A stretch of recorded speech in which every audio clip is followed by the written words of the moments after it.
making some pumpkin chocolate chip cookies. These are super soft. They're kind of like a muffin top cookie. They're really, really good, guys. I highly recommend those. So we're going to start out with just 1 cup of pumpkin puree. So we're going to get all of our liquid ingredients kind of mixed together and well combined first. That's always a good first step when you're making cookies, is getting all those liquid ingredients in there. So we'll start out with that 1 cup of pumpkin puree, and then I have a 1/2 cup of vegetable oil. You could use canola oil, you could use melted butter, really your choice with this. I have 1 large egg.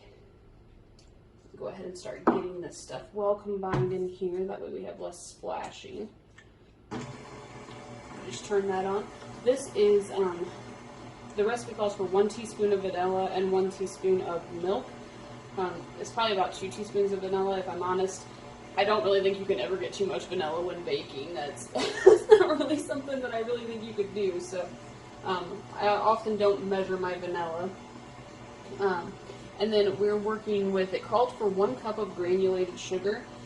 I split it to where it would be a 1/2 cup of granulated and a 1/2 cup of brown sugar. Anytime I'm doing a recipe that's like a banana bread or a pumpkin bread, anything with like a cinnamon nutmeg or anything like that in it, or even just regular chocolate chip cookies. For cookies, I often split the sugar and put some brown sugar in there. It kind of moistens things up a little bit and gives it just a little bit of a richer taste, I think. So I highly recommend adding some brown sugar in anytime you're doing kind of cookies or anything. You don't have to add it to the total sugar intake, but you could just split it. So that's mixing in. While that's mixing in, we have the flour. This is 2 cups of all-purpose flour with 1 teaspoon of baking soda, 1 teaspoon of baking powder, and a 1/2 teaspoon of salt.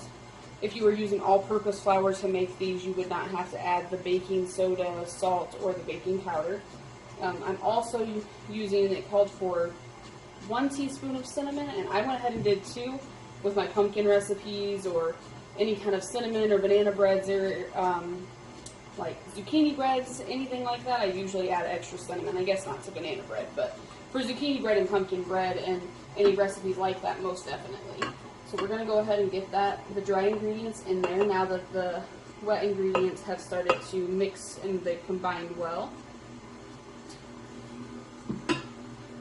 Now once we get that all mixed up together, then we're going to be ready to add our chocolate chips. This recipe also called for like chopped walnuts.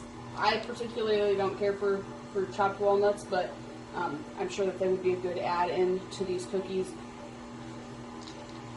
Alright, now we're going to add in our chocolate chips. Now that we've got that all mixed in, we are ready to put these on our cookie sheet. Okay, now we're ready to put these on our cookie sheet. I just have a cookie sheet lined with parchment paper. If you guys don't have one of these, I recommend getting one, especially if you're going to make a lot of cookies.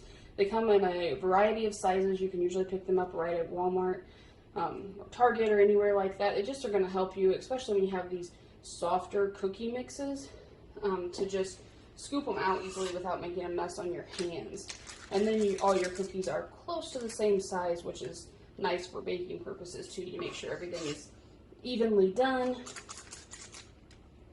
So we're going to put these in the oven on 375 and cook them for about 15 to 20 minutes.